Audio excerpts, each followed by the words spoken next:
इस वीडियो पर हम बात करने वाले हैं NPK 12-32-16 खाद के बारे में।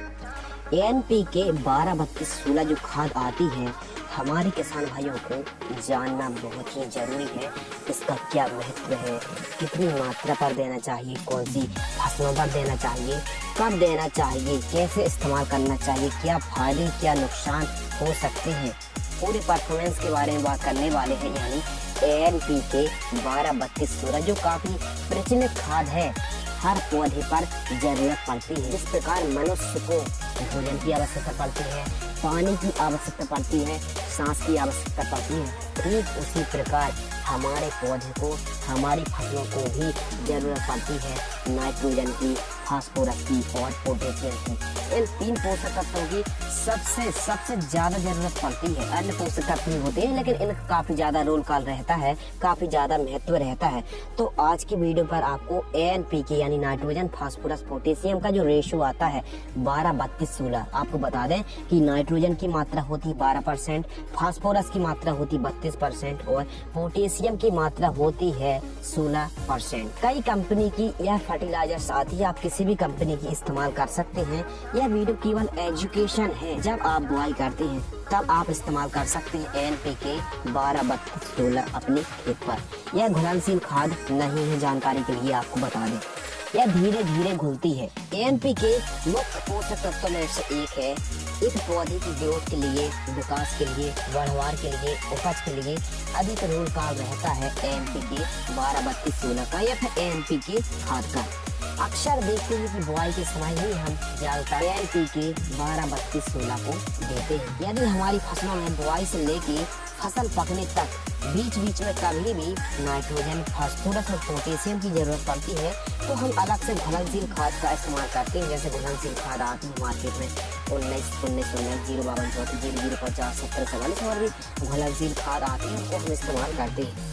तो आपने देखा होगा कि जो 12-32-16 है इसको हम बुआई के समय ही देते हैं। किसान भाइयों, सबसे पहले बात करते हैं कि इसमें NPK है यानी नाइट्रोजन। तो नाइट्रोजन का काम होता है, इसमें 12% नाइट्रोजन है। 12% नाइट्रोजन है तो पत्ते को हरा करती है यानी क्लोरोफिल की मात्रा को बढ़ाती है।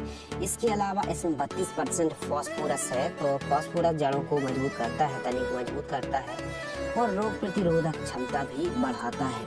इसके अलावा पोटास की बात करते हैं, इसमें 16% है, तो दानों को भरने का काम, फलियों को भरने का काम, बालियों को बढ़ाने का काम, विकास करने का काम, काफी ज्यादा रोल कॉल रहता है पोटास का। तो उसमें 12-32-16 NPK का रेशियो होता है।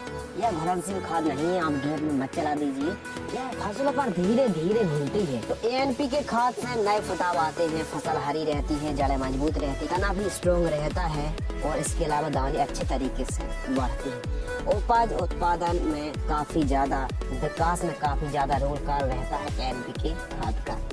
1 एकड़ में हमको 2 बैग, जी हाँ किसान भाइयों, 1 एकड़ में हमको 100 किलोग्राम इस्तेमाल करना चाहिए। जैसे गेहूं पर, मक्का पर, सोयाबीन, उड़द, मूंगफली, मूंग, अरहर, तुर, इसके अलावा धान, चना, मसूर, इसके अलावा कपास, गन्ना, प्याज, लहसुन और भी फसलों पर हम लगभग 1.5 से 2 बैग, लगभग 70-80 किलोग्राम से लेके हम 2 बोरी इस्तेमाल कर सकते हैं 1 क्विंटल।